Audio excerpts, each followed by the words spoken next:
every one of us has someone. There's that expression, behind every great man's a greater woman. Yeah. And I don't care. It might be a cliche, and I believe, and I've seen that in my life. Mm-hmm. And I worked with a family that owned minor league baseball teams, and brilliant people. Without the mother, the father wouldn't survive because everything was hell. She's the only one in meetings that can calm him down. And he'd listen to her because he respected her, but she helped him build the business. Mm-hmm. So equality, it's like, I always find interesting in relationships where people say they're equal or they're 50-50. No, it doesn't work that way.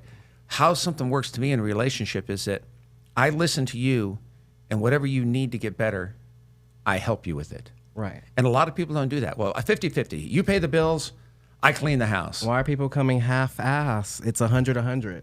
And a lot of people, and when it comes to our issues such as mental health, the things we deal with, a lot of people don't understand that. I always love when people say, "How you doing?" Not many people I know really want to know.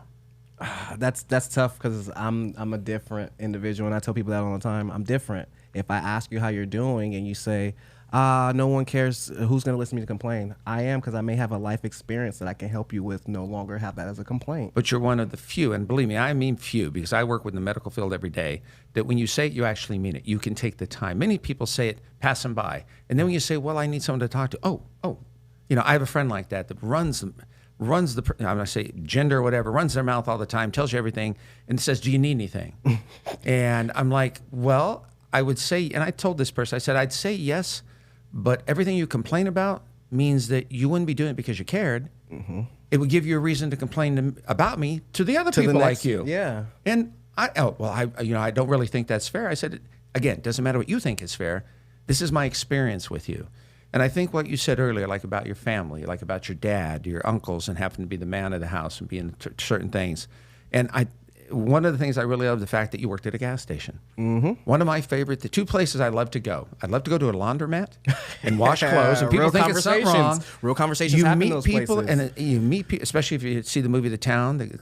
Oh, yes, I have. He got to make sure that she didn't put him in prison. Mm-hmm. And so that would, or else when I go to gas stations, like on the way here, I stopped, I got a Pepsi, and I watched the people ahead of me, and they're communicating, and people are huffing and puffing.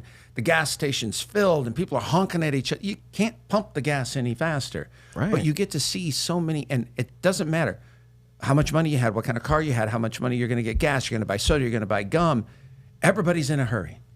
So when we're in a hurry, what I'm getting at, to not deal with our problems, they're never going to help us. Absolutely. No one's going to help us, because being open and honest, and one of the most frightening things is telling people the truth about ourselves.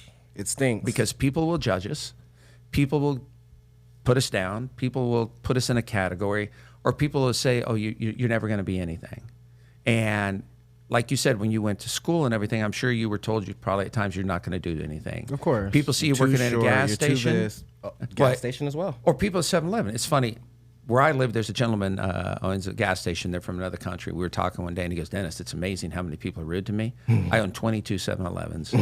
And I was like, oh, my God. And I would do the same thing. It's like people will come on a regular basis, and it's just like all these people that are going to Macy's and everything, getting their dress-up clothes, they're making less than I'm making an hour running this gas station. And I clocked out I was making $30 an hour. So, yeah. Son of a but gun. It's about the hard work that you put in. No one, anytime you go by my station, it was clean when I was there. It was a precedent that I was set. And even if it wasn't, you'll see me outside doing it. So it was no levels of, oh, I have my staff doing it. It was, what you see me doing, I expect you doing it as well. Lead by example. And that's it. It's like I'm blessed to be involved with a company called Interface Billing. It's a company that does billing for the drug and alcohol. Mm-hmm. The two owners, Evan Minkoff and Link Cartwright, two guys, just amazing guys. I've been doing everything on my own my whole life. Mm-hmm. I've never worked in an office. So as a consultant, I go in there. I love going in there because they treat everybody right. Everybody does their job. They treat you with the respect. If you make a mistake, and I make many mistakes, they're like, okay, Dennis, what do we do to help you? Mm-hmm. It's so hard for people to accept you need help because you want to make it yourself. But to have good people, like you said, what you learn in a job like that and what you bring to, you're going to do it everywhere else. Mm-hmm. It's like my grandmother used to say, make your bed. I'm like, I don't want to make my bed. Make your bed. Well, the one thing I realized, I get up in the morning and make my bed. Why? It's an accomplishment. And she's adding structure. That's it. No matter how bad my day is, if I have some sense of structure, if I can say to you, it's a bad day, and you can say, well, what's the one thing that went good? Oh, I made my bed. then that means I really can make something good. And people don't realize that. We all set these goals, all or nothing. Right. And, I think goals are horrific for many people because if you don't hit your goal, what are you going to do? I'm a loser. Didn't do that. So you're going to go backwards. Start the goals over and over. You brought the book out the other day, and it's funny. I got years of starting tomorrow. Freaking hey, I lost so many times. Literally. Hitting that reset button. Oh, reset. And now I realize it's like, no matter what, every morning I get up, 3:30, there's anxiety, what I got to do. And then I sit down, and I'm thinking, okay, I'm in the dark. I open up the bay window. I'm listening to the ocean. And I think, if I do this, 1, 2, 3, 4, 5, 6, 7, 8, it's all going to work out. Yes. But if I do 1 to 9, back to 2, I learned a lot from Mark. A little while ago, we had a little disagreement on something I was going to do. Somebody goes, look, no, fuck you. You're going to do it. And I can accept that from him because number one, I love him. Oh, in my mind? In my mind, I heard, fuck you. You're a loser. I'm going to call your family. But no, what I'm getting at is we hear what we want. But he's one of the few people I have tremendous amount of respect for. And I'm like, okay. And it was very good that day. And that's the thing is when people that put us in our place, but healthy, and nothing he said out of his mouth didn't raise his voice, didn't do this. He said, look, if we don't do this, then he can't do what he needs to do. Right. And then the bottom line is I'm affected. Because I think we take into consideration, well, if I'm affected, it's okay. I'm only going to hurt myself. We don't take consideration of others, all of the people around us. One of the great things about working with Mark is, let me tell you, time management. Yes. This man has helped me. It's interesting. It's 3 people in my life that helped me. People find it funny. Girl I used to date, she had a dog, and she had to do some traveling and stuff. So the dog would stay with me. He taught me patience. Okay. He taught me at 3 a.m, I'm going to open that door. If not, he's going to come on the bed and he's going to pee on me. And then I have a friend of mine, Big John, who's mentally challenged. Take John someplace. Sometimes I sit for an hour before he'd say anything. He's taught me something, to be patient. And also when I started working with Mark, there's structure, time management. You don't have people having that. Right. And we don't have that as people at times. And if we don't have it for ourselves, what I'm getting at, nothing wrong with us getting in the morning and say, okay, from 3 to this, 7 to that, this to that.